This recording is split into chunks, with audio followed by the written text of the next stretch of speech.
नमस्कार, बहुत बहुत स्वागत है आप सबका आज दिन भर की तमाम बड़ी खबरों के साथ। बाहरी राज्य हिमाचल में बसें भेजने को तैयार, सरकार ने किया इनकार। बाहरी राज्यों से हिमाचल के लिए बसें नहीं आएंगी।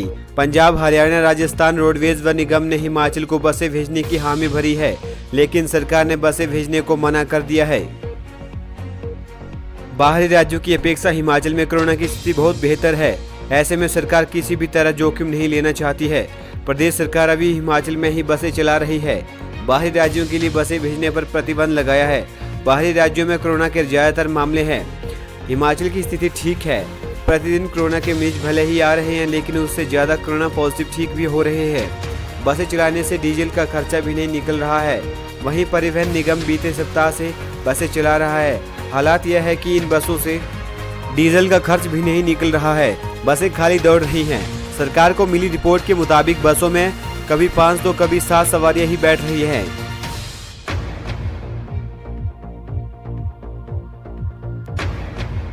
इसी के साथ यूजी परीक्षाएं शुरू करने के लिए एचपीयू को सरकार के आदेशों का इंतजार।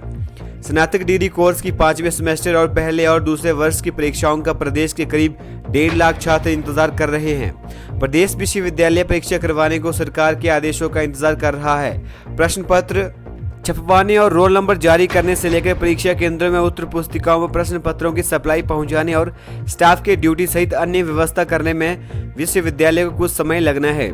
सरकार का फैसला आने के बाद विश्वविद्यालय को प्रदेश के करीब 174 परीक्षा केंद्रों में इंतजाम करने को कम से कम 2 सप्ताह लगेंगे। पब्लिक ट्रांसपोर्ट खुलने के बाद अब 10 जून को कॉलेज की छुट्टियां समाप्त होने पर परीक्षाओं पर सरकार फैसला ले सकती है। 15 जून तक भी फैसला आया तो जुलाई के पहले सप्ताह में परीक्षाएं शुरू हो सकती हैं। इसी के साथ अपने खेतों में काम करो और मनरेगा की दिहाड़ी पाओ, सीएम जयराम ठाकुर। राज्य सरकार ने इच्छुक बेरोजगार ग्रामीणों को मनरेगा के अंतर्गत अपनी भूमि में कार्य करने की स्वीकृति दे दी है। इससे अपने खेतों में काम करने पर भी मनरेगा की दिहाड़ी मिल सकेगी। यह कार्य ग्राम सभा की ओर से मंजूर परियोजनाओं की सेल्फ में शामिल न होने पर भी किए जा सकेंगे। मुख्यमंत्री जयराम ठाकुर ने यह जानकारी ग्रामीण विकास और पंचायती राज विभाग की समीक्षा बैठक की अध्यक्षता करते हुए दी। सीएम ने कहा कि पिछले वित्त वर्ष के दौरान 260 लाख कार्य दिवसों का सृजन कर कुल 859 करोड़ रुपए की धनराशि व्यय की गई, जबकि इस वित्त वर्ष अभी तक मनरेगा के अंतर्गत 54 करोड़ रुपए खर्च करके 22 लाख कार्य दिवस सृजित किए जा चुके हैं। मुख्यमंत्री ने कहा कि ग्रामीण विकास विभाग ने भी मनरेगा के तहत बनी लोक निर्माण विभाग की सड़कों और जल शक्ति विभाग की ट्रेचिंग के रखरखाव के लिए दिशा निर्देश जारी किए हैं। उन्होंने कहा कि भवन के अन्य सन्निर्माण कल्याण बोर्ड के अंतर्गत पंजीकृत 12,835 मनरेगा कार्यकर्ताओं ने 90 दिन का कार्य पूर्ण किया है। प्रदेश के 6 जिलों बिलासपुर, हमीरपुर, कांगड़ा, मंडी, शिमला और सोलन में लोकपाल नियुक्त किए गए हैं तथा शेष बचे जिलों में शीघ्र ही लोकपाल की नियुक्ति की जाएगी। इसी के साथ खेतों में बारूद से गाय का जबड़ा उखाड़ने के मामले में आरोपी गिरफ्तार। हिमाचल के बिलासपुर जिले के उपमंडल झढुंता में खेतों में बारूद लगाने के आरोपी को पुलिस ने गिरफ्तार कर लिया है। आरोपी की पहचान नंदलाल पुत्र प्रेम सिंह के रूप में हुई है। डीएसपी संजय शर्मा ने इसकी पुष्टि की है। 25 मई को गुरदयाल सिंह ने अपने पड़ोसी पर आरोप लगाया था कि उसने खेत में बारूद का गोला लगाया था, जिसकी चपेट में आने से उसकी पालतू गाय का जबड़ा उखड़ गया था। इसके बाद पुलिस मामले की जांच कर रही थी।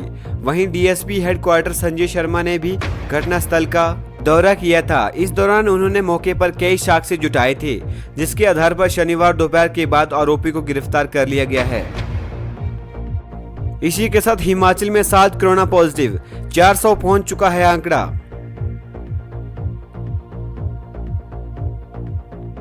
हिमाचल प्रदेश में शनिवार शाम तक 7 कोरोना पॉजिटिव मामले आए हैं। इनमें से 4 कांगड़ा, 1 हमीरपुर, 1 चंबा और 1 ऊना जिले का है। पेशे से चालक ज्वालामुखी का रहने वाला 48 वर्षीय व्यक्ति 30 मई को दिल्ली से लौटा है। पेशे से चालक ज्वालामुखी का रहने वाला है 48 वर्षीय व्यक्ति 30 मई को दिल्ली से लौटा है। यह गीता भवन ज्वालामुखी में संस्थागत क्वारंटीन था। चंबा जिले में शुक्रवार को भेजे गए सैंपल में सुलूनी क्षेत्र की एक महिला को कोरोना संक्रमित पाई गई है। महिला को क्वारंटीन सेंटर सुरगानी में शिफ्ट किया गया है। स्वास्थ्य विभाग ने बीते शुक्रवार को सुलूनी क्षेत्र की महिला के सैंपल जांच के लिए भेजे थे, जिसकी रिपोर्ट स्वास्थ्य विभाग चंबा के पास पहुंच गई है। विभाग ने महिला के बारे में जानकारी आरंभ कर दी है ताकि महिला के संपर्क में आने वाले लोगों के सैंपल जांच के लिए भेजे जा सकें। स्वास्थ्य विभाग लगातार एहतियात के तौर पर कोरोना की जांच के लिए सैंपल ले रहा है। वहीं दूसरी तरफ बीते दिन वीरवार को प्यूरा क्षेत्र से कोरोना पॉजिटिव आए युवक के संपर्क में आने वाले 34 लोगों के सैंपल शनिवार को भेजे गए। स्वास्थ्य विभाग ने प्यूरा पंचायत को सील कर दिया गया है। अब इस पंचायत में लोगों की आवाजाही पूरी तरह से बंद रहेगी। इस दौरान सभी लोगों के स्वास्थ्य की जांच की जाएगी ताकि उनमें कोरोना संक्रमण का पता लगाया जा सके। हिमाचल के 21 लाख बिजली उपभोक्ताओं को बड़ी राहत, नहीं बढ़ाई गई बिजली की दरें।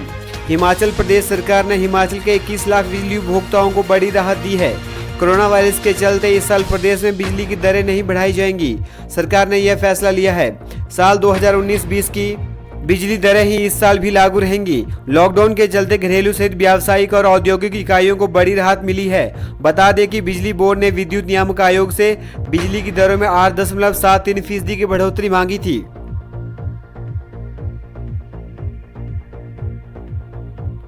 इसी के साथ हिमाचल में 2 दिन बारिश, 9 जून से खिलेगी धूप। हिमाचल में ऑरेंज अलर्ट के बीच शनिवार को अधिकांश क्षेत्रों में मौसम साफ रहा। ऊना में कई दिनों बाद शनिवार को बादल झमाझम बरसे।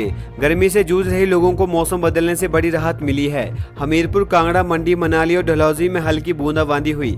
शनिवार को सूबे के अधिकतम तापमान में 8 से 9 डिग्री की कमी दर्ज हुई। शिमला में बीते 3 दिनों से दोपहर बाद हो रही बारिश से शनिवार को राहत मिली।